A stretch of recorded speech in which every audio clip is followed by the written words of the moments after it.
Hello students. IBPS PO ने अपना notification 2024 के लिए जारी कर दिया है और आज 1 अगस्त को इसका नोटिफिकेशन आया है। और बहुत अच्छी खबर ये है कि टोटल नंबर ऑफ पोस्ट जो आई हैं वो करीब 4,500 पोस्ट आई हैं, 4,445 टू बी एग्जैक्ट। और ये नोटिफिकेशन अभी आईबीपीएस क्लर्क के नोटिफिकेशन के बाद आया जिसमें करीब 6,000 पोस्ट थी। और आरआरबी का नोटिफिकेशन, तो आरआरबी का एग्जाम भी अब होने वाला है और उसमें भी 10,000 से ज़्यादा वैकेंसी निकली है। तो जो स्टूडेंट्स भी जॉब एस्पिरेंट्स हैं स्पेशली बैंकिंग सेक्टर में, उनके लिए बहुत अच्छी न्यूज़ है।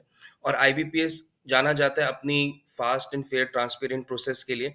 तो हम ये मान सकते हैं कि जो नोटिफिकेशन आया है, एग्जाम्स शेड्यूल डेट पे होंगे और आपको अपनी प्रिपरेशन को अच्छा करने का समय मिलेगा और आप अच्छे तरीके से इसमें क्वालिफाई कर पाएंगे। तो आज हम देखेंगे इसमें क्या क्या इंपॉर्टेंट डेट्स हैं, क्या डेट्स आपको ध्यान रखनी है इस नोटिफिकेशन के बारे में, और इनको आप क्या कब कब अप्लाई कर सकते हैं। साथ ही साथ देखेंगे इसमें पार्टिसिपेटिंग बैंक्स कौन से हैं। वैकेंसीज पे एक नज़र डालेंगे अभी ये 4,500 के करीब जो वैकेंसीज हैं, ये 6 बैंक्स की हैं। 5 बैंक्स ने अभी तक अपनी वैकेंसीज रिपोर्ट नहीं करी है, जिसका मतलब ये है कि अभी वैकेंसीज बढ़ने का पूरा चांस है। करीबन हम ये मानते हैं कि 5 बैंक्स की अराउंड 2-2,500 वैकेंसीज और बढ़ेंगी, तो ये नंबर डेफिनेटली 6,500-7,000 तक भी पहुंच सकता है। साथ ही साथ हम देखेंगे इसमें एलिजिबिलिटी क्राइटेरिया क्या है, कौन स्टूडेंट्स इस एग्जाम को लिख सकते हैं, आपका एजुकेशन क्वालिफिकेशन, एज क्वालिफिकेशन की रिक्वायरमेंट क्या है। एग्जाम पैटर्न पे एक नज़र डालेंगे कि कितने फेजेस में एग्जाम होता है, प्रीलिम्स का पैटर्न क्या होता है, मेंस का पैटर्न क्या होता है, डिस्क्रिप्टिव के बारे में थोड़ा सा डिस्कस करेंगे, इंटरव्यू के पैटर्न के बारे में जानेंगे। अप्लाई कैसे करना है, क्या क्या चीज़ें आपको रिक्वायर्ड हैं इस एप्लीकेशन फॉर्म को भरने के लिए, उसके बारे में डिस्कशन होगा। साथ ही साथ इसमें एप्लीकेशन फीस अलग अलग कैटेगरी वाइज क्या है उसके बारे में भी हम डिस्कस करेंगे। सबसे पहले तो इम्पोर्टेंट डेट्स देखते हैं। जो नोटिफिकेशन आया है उसके हिसाब से 1 अगस्त से लेके 21 अगस्त तक आप ये एग्जाम की को फिल कर सकते हैं। सजेस्टेड हमेशा ये है कि आप जितना जल्दी हो सके उसको फिल करें, ताकि कोई मॉडिफिकेशन भी करना हो तो आप उसको समय रहते कर पाएं, लास्ट डेट का बिल्कुल भी इंतजार ना करें। ऑनलाइन प्रिलिमिनरी एग्जाम जो फेज वन का एग्जाम होता है वो 19 और 20 अक्टूबर को है। तो आज से अगर हम गिने तो अगस्त सितंबर आपके पास करीब 2.5 महीने का बहुत अच्छा समय है तैयारी के लिए। आपने कुछ प्रिपरेशन पहले कर रखी होगी और अगर आप एलिजिबल है तो डेफिनेटली आपको फुल फ्लेज तैयारी करनी चाहिए। जनरली 15-20 दिन में इसका रिजल्ट आ जाता है फेज वन का। तो हम ये मान सकते हैं नवंबर 2024 के आसपास इसका प्रीलिम्स का रिजल्ट आएगा। और जो स्टूडेंट्स क्वालिफाई करेंगे वो ऑनलाइन एग्जाम मेंस के लिए क्वालिफाई करेंगे, जो कि 30 नवंबर को शेड्यूल्ड है। इसके बाद पीओ की पोस्ट में जैसे कि आपको पता है कि इंटरव्यू भी कंडक्ट कराया जाता है, वो जनरली हम मान सकते हैं कि जनवरी फरवरी का राउंड आएगा। और 1 अप्रैल 2025 को, जैसे हर साल 1 अप्रैल को आईबीपीएस का फाइनल रिजल्ट आता है, चाहे वो क्लरिकल हो, पीओ या स्पेशलिस्ट ऑफिसर को, तो अप्रैल 2025 में आपको अलॉटमेंट मिलेगा। अ, देखते हैं कि कौन-कौन से 11 बैंक्स हैं जो इसमें पार्टिसिपेट कर रहे हैं। इसमें bank of Baroda, bank of India, bank of Maharashtra है, कैनरा बैंक है, सेंट्रल बैंक ऑफ इंडिया। इस बार सेंट्रल बैंक ऑफ इंडिया ने करीब 2,000 पोस्ट निकाली हैं, जो कि एक बहुत बड़ा नंबर है। इंडियन बैंक है, इंडियन ओवरसीज बैंक है, पंजाब नेशनल बैंक जो कि एक सब second largest public sector bank है, Punjab and Sind bank, UCO bank और यूनियन बैंक ऑफ इंडिया। तो ये इसमें से 11 बैंक्स में से 5 ने भी अपनी वैकेंसीज डिक्लेयर नहीं करी हैं।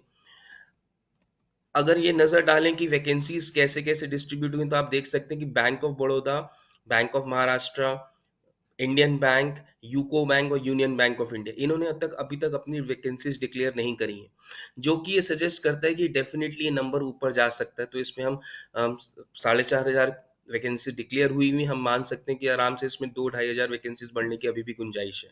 और ये एक बहुत अच्छा नंबर रहेगा क्योंकि लास्ट ईयर 3,031 के आसपास वैकेंसीज आई थी और इस बार ये नंबर डेफिनेटली बढ़ सकता है। एलिजिबिलिटी क्राइटेरिया पे नज़र डालें कि आपकी एज लिमिट क्या होनी चाहिए।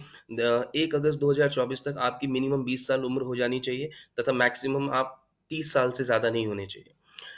एजुकेशन क्वालिफिकेशन 21 अगस्त का इनको कट ऑफ डेट दिया हुआ है। आप किसी भी ग्रेजुएशन की डिग्री से आपने ग्रेजुएशन करा हो, चाहे वो बीकॉम हो, बीए हो, बीएससी हो, बीटेक हो, आप इसको अप्लाई कर सकते हैं। बस वो रिकॉग्नाइज्ड यूनिवर्सिटी से होनी चाहिए और साथ ही साथ 21 अगस्त तक आपके पास उसका कोई प्रूफ होना चाहिए, या तो वैलिड मार्कशीट हो या तो डिग्री सर्टिफिकेट हो, जो इंडिकेट करता हो कि आप ग्रेजुएट हो चुके हैं। क्योंकि ये रिक्वायर होगा, आपके परसेंट ऑफ मार्क्स आपको मेंशन करने पड़ेंगे। तो अगर आपके पास वो नहीं है ग्रेजुएशन का कोई प्रूफ या कितने परसेंट है, तो वो आपको एक प्रॉब्लम क्रिएट कर सकता है। चलिए सिलेक्शन प्रोसेस और एग्जाम पैटर्न पे नजर डालते हैं कि किस तरह का सिलेक्शन प्रोसेस और एग्जाम पैटर्न रहता है। जैसे कि हमने बोला कि इसमें 3 फेजेस रहते हैं। फेज 1 तो प्रिलिमिनरी एग्जाम होता है, क्योंकि देखिए बहुत सारे बच्चे एग्जाम लिखते हैं। तो ये प्रिलिमिनरी एग्जाम पहला फेज 1 होता है, जो फिल्टरिंग प्रोसेस होता है। इसमें से जो स्टूडेंट क्वालिफाई करते हैं, जनरली वैकेंसीज का 10 टाइम्स हम मानते हैं कि उनको क्वालिफाई कराया जाता है। तो अगर 4,500 वैकेंसीज एज ऑफ नाउ हैं, तो करीब मानिए 45,000 बच्चों को फेज 2 के लिए बुलाया जाएगा, मेंस एग्जाम के लिए। और ये भी मल्टीपल चॉइस क्वेश्चन एग्जाम्स होगा, जैसे प्रीलिम्स का होता है। प्लस इसमें डिस्क्रिप्टिव राइटिंग का होता है, जिसमें आपको एक ऐसे या और साथ में एक लेटर लिखना पड़ता है, चॉइसेस जो गिवन होती है उसमें से। जनरली ये 30 मिनट का होता है, 25 मार्क्स इसका टोटल आपके मार्क्स अलॉट किए गए। फेज 3 पीओ के में हमेशा इंटरव्यू किया जाता है। और फेज 2 और फेज 3 इंटरव्यू के लिए आपको तभी कॉल आएगा अगर आपका मेंस का कट ऑफ क्लियर है, सेक्शनल भी और ओवरऑल भी। और फेज 2 के और फेज 3 के जो रिजल्ट होंगे, यानी कि जो मार्क्स होंगे, उसके बेसिस पे आपको फाइनल अलॉटमेंट मिलता है। अगर हम प्रीलिम्स में नजर डालें तो 3 सेक्शंस रहते हैं: इंग्लिश, क्वांटिटेटिव एबिलिटी और रीजनिंग एबिलिटी। इंग्लिश में 30 क्वेश्चन, हर क्वेश्चन 1 मार्क्स का। देखिए ये स्पीड बेस्ड पेपर है। प्रीलिम स्टेज जो है, 1 घंटे में आपको 100 क्वेश्चंस करने हैं, और हर सेक्शन के लिए आपके पास 20-20 मिनट है। तो यहाँ पे स्पीड बहुत मैटर करती है। आपकी शॉर्टकट, शॉर्ट ट्रिक्स आपको सीखनी पड़ेंगी। आपको समझना पड़ेगा पेपर पैटर्न कैसा रहा है, ये कभी काफी टाइम से चेंज नहीं हुआ है। तो अगर आप इसको थोड़ा सा स्ट्रैटेजिकली भी देखें, तो ये प्रीलिम्स क्लियर करना बहुत मुश्किल नहीं होता। और आपको मिनिमम सेक्शनल कट ऑफ भी क्लियर करनी है, और साथ ही साथ एक ओवरऑल कट ऑफ भी क्लियर करनी है आईबीपीएस पीओ के प्रीलिम्स को क्लियर करने के लिए। अगर आप पीओ पीओ का प्रीलिम्स क्लियर करते हैं, तो आप उसके बाद मेंस एग्जाम के लिए जाते हैं। और मेंस कैसे दिखाई देता है, उसमें मल्टीपल चॉइस ऑब्जेक्टिव क्वेश्चंस करीब 155 होते हैं, 200 मिनट का, 200 मार्क्स के होते हैं। तो इसका मतलब रीजनिंग और आप देखेंगे डेटा एनालिसिस एंड इंटरप्रिटेशन, इन दो सेक्शंस में डेफिनेटली कुछ क्वेश्चन 2-2 मार्क्स के भी होते हैं। तो अगर हम नजर डालें रीजनिंग और कंप्यूटर एडेड एप्टीट्यूड में, आपके पास 45 क्वेश्चन है, 60 मार्क्स, 1 घंटे का ड्यूरेशन है।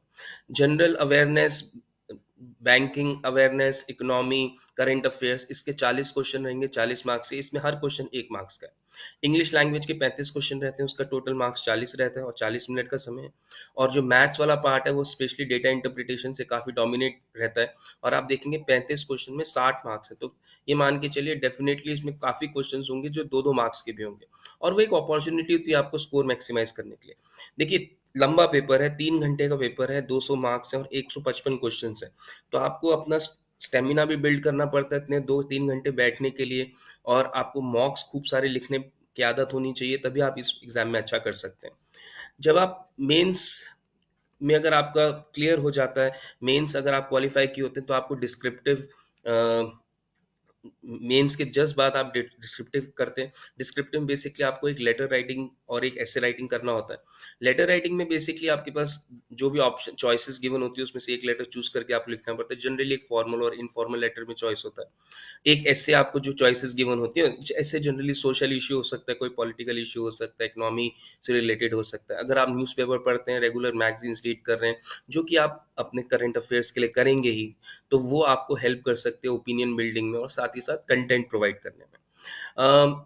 आपको डिस्क्रिप्टिव टेस्ट क्वालिफाई करना पड़ता है, तो उसका भी एक कट ऑफ है कि आपको उसको क्वालिफाई करना पड़ेगा। साथ ही साथ डिस्क्रिप्टिव टेस्ट के मार्क्स उन्हीं कैंडिडेट्स के कंसिडर किए जाएंगे जिनका ऑनलाइन मेंस का एग्जाम में सेक्शनल और ओवरऑल कट ऑफ क्लियर है। और फाइनल मेरिट लिस्ट जब बनता है, तो डिस्क्रिप्टिव के मार्क्स भी जोड़ के बनता है। तो हमें ये ध्यान रखना है कि डिस्क्रिप्टिव को लाइटली ना लें, इसको निग्लेक्ट ना करें अपनी प्रिपरेशन में। ठीक है, maths, English, reasoning, GK important है, लेकिन ये भी एक इम्पॉर्टेंट आपका ओवरऑल सिनारियो में बन जाता है।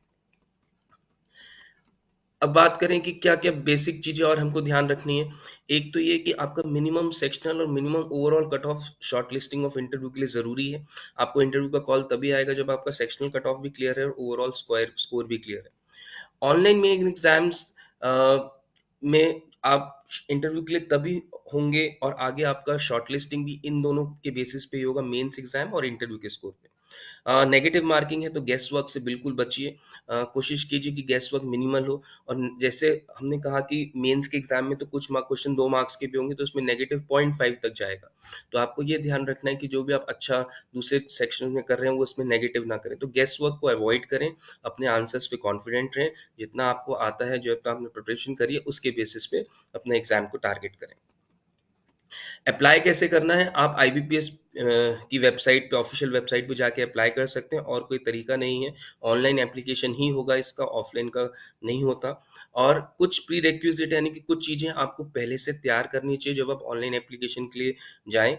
तो ऑनलाइन एप्लीकेशन के लिए आपको एक फ़ोटोग्राफ, स्कैन्ड फ़ोटोग्राफ चाहिए, सिग्नेचर स्कैन चाहिए, अपना लेफ्ट थंब इम्प्रेशन चाहिए, साथ ही साथ डिक्लेरेशन फॉर्म आपको हैंडी रखना पड़ेगा, क्योंकि ये सारी चीज़ें रिक्वायर्ड होंगी during when you are filling in your form. Also आपका ग्रेजुएशन का परसेंटेज ऑफ मार्क्स वगैरह भी ज़रूरी होगा, क्योंकि वो मेंशन किया जाता है। And definitely valid email ID, जिसमें आपको फाइनली आपके अलॉटमेंट का मेल भी आएगा। होप तो यही है कि आपको मेल आएगा, तो इसीलिए वैलिड ईमेल आईडी रिक्वायर्ड है, ताकि कोई भी कम्युनिकेशन हो तो वहाँ पे हो सके। एप्लीकेशन फ़ीस की अगर हम बात करें तो एससी, एसटी और अदर कैटेगरी के लिए 175 है, लेकिन 850 फीस है अनरिज़र्व्ड या जनरल कैटेगरी, और ओबीसी वगैरह कैटेगरी के लिए 850 फीस है। आप जिस कैटेगरी में आते हैं उसके बेसिस पे आप अपना फीस स्ट्रक्चर चेक कर सकते हैं। टाइम, सेंटर्स, ये हम लोग आईबीपीएस पीओ के बैचेस लॉन्च कर रहे हैं, और कुछ बैचेस शुरू भी हो चुके हैं, तो आप क्लासरूम कोचिंग के लिए नियरेस्ट टाइम सेंटर पे विजिट कर सकते हैं। और ऑनलाइन कोर्स के लिए आप t4e.info बैंक एसएससी ऑनलाइन को भी क्लिक करके इसमें आप आगे अपना प्रोसेस कर सकते हैं। सोशल मीडिया हैंडल्स हमारे यूट्यूब, टेलीग्राम, इंस्टाग्राम, फेसबुक और व्हाट्सएप पे टाइम फॉर बैंक एग्जाम्स के नाम से हैं, और ये आपको रेगुलर अपडेट देते हैं करंट अफेयर्स की, कौन से एग्जाम्स आ रहे हैं, उनका एनालिसिस की, आपको करंट आपके वोकैबुलरी के अपडेट्स आते हैं, क्विज़ेज़ होते हैं, डेली क्विज़ेज़ होते हैं। तो काफ़ी कुछ मटेरियल आपको इसमें मिलता है, बहुत इंटरैक्टिव रहता है, और ये एक प्लेटफ़ॉर्म है जहाँ पे आपको वन स्टॉप शॉप है आपके सारे बैंकिंग एसएससी रिलेटेड एग्ज़ाम्स के लिए, और स्पेशली बैंक एग्ज़ाम्स के लिए। Hopefully you do well in the exam, and thank you very much, and hope to see you that you get your allotment in April 2025. Thank you.